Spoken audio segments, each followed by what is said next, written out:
Hello everyone, in this video we are going to discuss the game between Magnus Carlsen versus Anish Giri played in the Meltwater Champions Chess Tour 2022 on 18th of November 2022, and the total 8 players are playing this tournament. Magnus Carlsen, Praggnanandhaa, Anish Giri, Duda, Ne5 Nce6, Wesley So, Shakhriyar Mamedyarov and Arjun Erigaisi. So definitely the encounter is going to be very interesting between Magnus versus Anish because they are having a rivalry between each others for a past long time. So it's going to be very interesting. We are going to discuss the third game played between Magnus versus Anish, and Magnus is having the black pieces and Anish is having the white pieces. So it's going to be very interesting to check out this game. So let's check it out. So Anish Giri. So first of all, before starting the game, the format of the tournament is it's a rapid format. The time control is 15 minutes plus 10-second increment. Both the players are present at the same place, but they are playing over the laptop. So yeah, Anish with the white pieces starts out the game with 1e4. And in the first game, Magnus Carlsen played the French, and in the second game, Magnus was playing with the white pieces and he played the Grunfeld. I believe, yeah, Anish played the Grunfeld. So in the third game, Magnus went for the move c5. We have the Sicilian.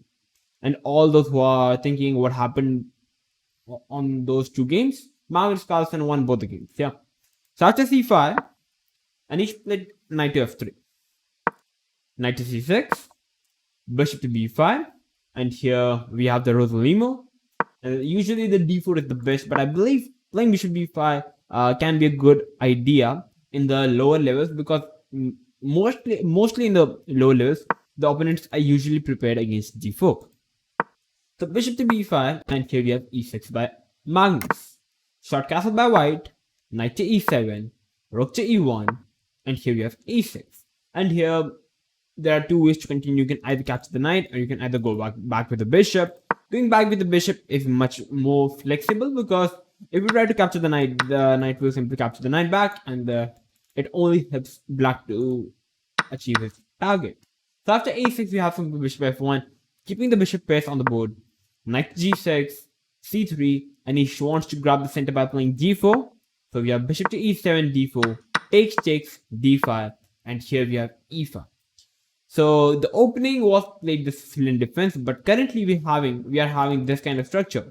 We are basically having the French defense structure. So all the French players will get to know that it is more like a French defense where the bishop on c8 is completely bad. And the reason I've chosen this game is because there are many players playing the French defense, and whenever they get some kind of this position when they are new to the French defense, they always get confused how to continue by playing with the black pieces. So this time Magnus Carlsen is playing with the black piece against Anish Giri, a very strong grandmaster. So it's going to be a very good lesson for every French player to know how to play this particular position. So after e5, Magnus first castles. We have knight to c3. Now, so definitely practical wise, white is having a harmonious position. White is having more space in the center. Nice developing knights. And yeah, what more you can need? You can simply play bishop e3, queen to 2, and white is better. So bishop to d7 by Magnus, simply developing the bishop. g3, the idea is to put the bishop to g2. f6 by Magnus now. So definitely going for the center because in the French defense you either break with the c pawn or you can either break the f pawn. You've already broken with the c pawn, so it's time to break with the f pawn. E into f6, and here we are rook into f6. Bishop to g5, rook to f8 goes back. Bishop into, knight into, and the reason Magnus captured with the knight into is first of all you can't capture with the queen because of simply I believe knight into pawn, and black would be simply a pawn down. And the reason Magnus captured with the g knight because he wants to put the knight to f5 because the d pawn is isolated and he wants to pressurize that pawn. So that's how the top players play. They simply get the weakness and they try to simply attack it. So after knight into e7, we have bishop to g2, knight to f5, putting some hard pressure on the pawn on d4. Queen to d2, the idea is to simply bring the rook to d1 and try to protect the pawn on d4. h6 by Magnus now covering the g5 square from the knight and the queen. Rook to d1, rook to c8, knight to e2, and here we have g5 by Magnus. So whenever you are playing the French, even I play the French, so I never go something like h6 g5. It already feels like we just do not have that much guts to play it, because we need a lot of dare to play this, because we are simply weakening up the king. White king is extremely safe whenever white strikes with h4. I don't know what is the idea of black. So after g5, the position is still fine for for Magnus. Knight to c1 was played in the game. I believe that Anish wants to play knight to d3 followed by knight to e5, centralizing the knight. So g4 by Magnus in this position. At the place of g4, I think queen f6 would have been much better, because of the position is very compact. I believe the idea could be to play simply rook e8 and something like knight to d6, knight to e4, I believe, and the position looks pretty much fine for both sides. But g4 was a bit ambitious.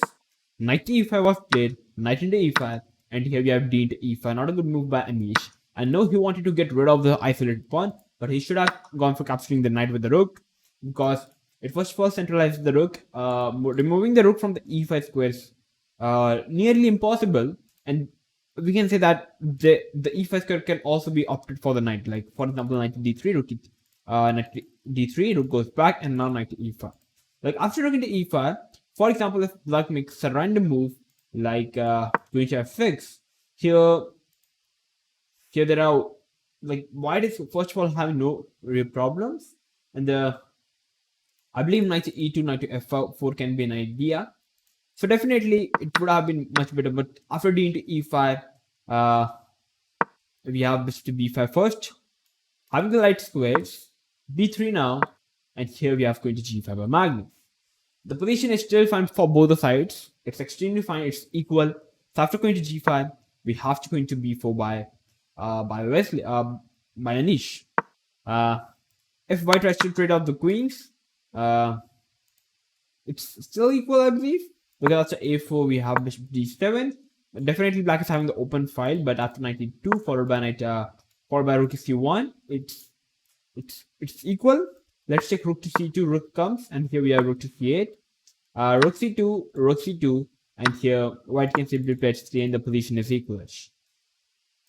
Queen to b4 was played, which simply allows Magnus to jump in with the rook by playing rook to c2. The best move in this position would have been to simply play the move a4, hit the bishop to d7, and here queen to b4 now would have been the best, because it hits the pawn.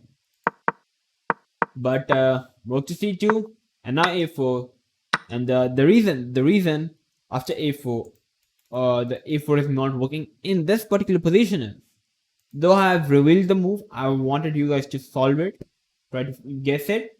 But the move that if you guys didn't saw it, then try to find it. You're in Magnus Carlsen's shoes. Your opponent have played a4. Your bishop is hanging. What are you going to play in this position? So feel free to pause the video and try to find the best move for black in this position. Okay, so all those paths came up with this powerful move. Knight into g6. Move like Mikhail Tal. It's very interesting. The bishop is hanging. The knight is hanging twice. And fantastic. He simply missed this move. He was roughly having 6.5 minutes in the clock, but after knight into g3, he played the move a into b5, and after playing a into b5, he's having nearly, I believe he was having around 30 seconds in the clock.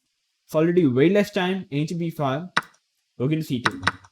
So let's check it out what's happening. Yeah, what happens if white tries to capture the knight? Let's check f into g3. Here rook to f2 is simply waiting for black.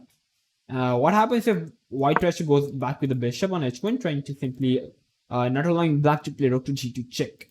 Here comes the powerful move, rook f1 check. The white is forced to capture it, and here comes queen to e3, and it's game over for white.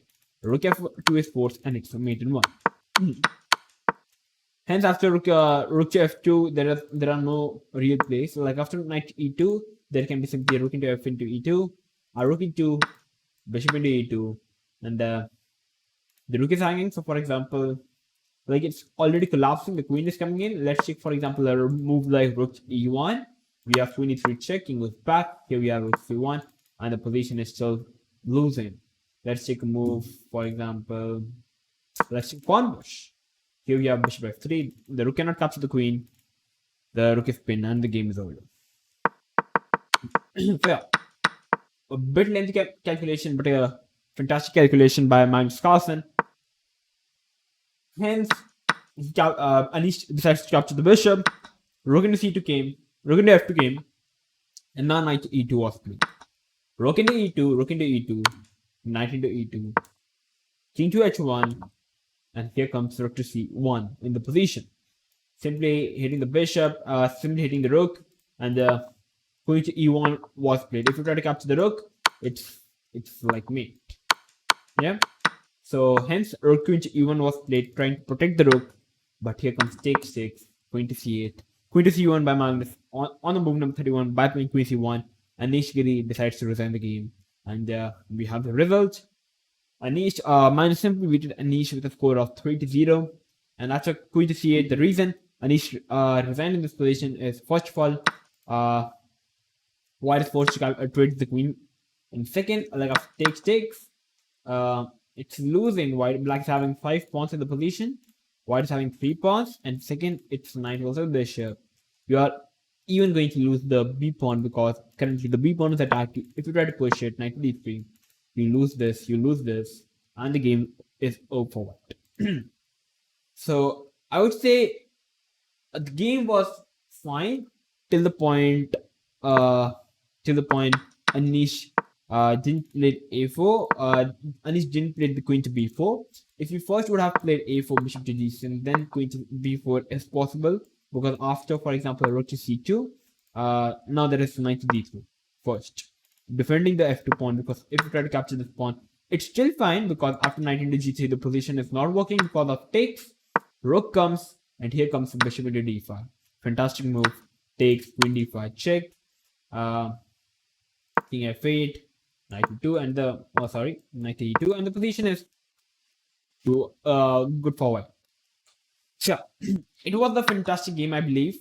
The reason that I like this particular game is because a position like this, in this position where it looks completely hopeless for black, Magnus first castle, he dealt the bishop, he opened the king side with f6, which is the nominal phenomena to play the French. Takes and capturing with the rook. If you try to capture with the bishop in this position, bishop to g2, and not much is happening in this position. Hence, he captured with the rook. Though both capturing with both the pieces extremely fine. Bishop to g5. Bishop was traded. He centralizes the knight, trying to hit the isolated pawn. Queen comes. He tries to stop the queen and the knight from coming to g5. Rook to c8, he develops the rook. He pushes up the queen king side as all the pieces have been developed. So it's no problem to push on the king side. Knight to c1, he even played g4. Knight to e5 takes. Pawn takes, though rook into e5 would have been the best. Like after queen f6, for example, b3. Let's take rook to c7, trying to develop on the c file. Now we have knight e2. Rook to c8. Here we have even a slow move like queen e1, and slowly white can simply improve the position because black is currently having no real play because of rook c2, even a4. Let's take rook comes. Here we have knight to f4, and white can simply and steadily improve his position. But pawn takes, rook bishop comes, taking control of the light squares. Pawn push, queen comes, because there is a saying that if you try to play the French, the end games are usually good for black, because there is just a saying, yeah. So he went for the queen trade. If you trade the queens, it's an equal position. I believe black is actually slightly pushing because black's having the open c file, open f file.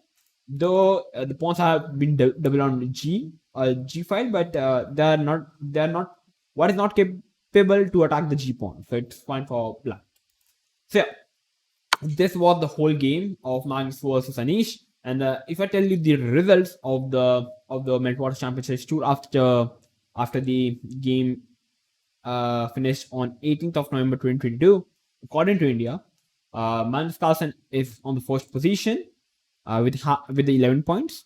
Praggnanandhaa is on the second position with the 8.5 points. So with the Duda joint second, both the players are having 8.5 points. In the fourth place, we have Liko and Liem with the 8 points. Anish is having 7.5 points on the 5th rank.